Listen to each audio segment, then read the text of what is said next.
Magandang araw mga ka-vlog. Ngayon ay sabay-sabay tayong maglinis ng nitso. Mahalaga ang ating mga ninuno at dapat natin silang alagaan. Narito tayo sa Agisan Himamaylan Cemetery. Ang nitso na ating ninisan ay ng mga yumaong mga mahal namin sa buhay. Para sa ating paglilinis, gumamit kami ng basahan, walis, panglinis na likido at iba pang kagamitan tulad ng brush at pamunas.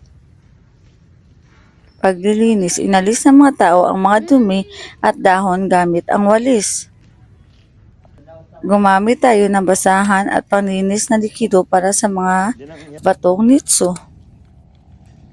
Mahigpit na ipinapayo na regular nating bisitahin ang mga nitso at patilihing malinis ito. Maaari rin tayong magdala ng bulaklak bilang paggalang.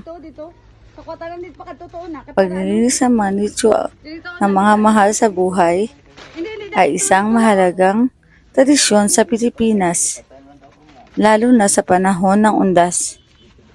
Mahalaga ang paghahanda na ito upang maipakita ang paggalang at pagmamahal sa mga yumaong mahal sa buhay.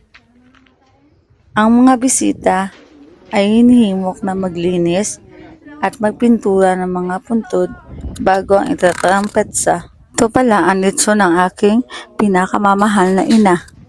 Dito siya hinimlay noong namatay siya. 10 taon na rin mula nang nawala siya sa amin. Pero mananatiling buhay ang mga alaala niya. Salamat sa pagsama sa amin sa paglilinis ng nitso.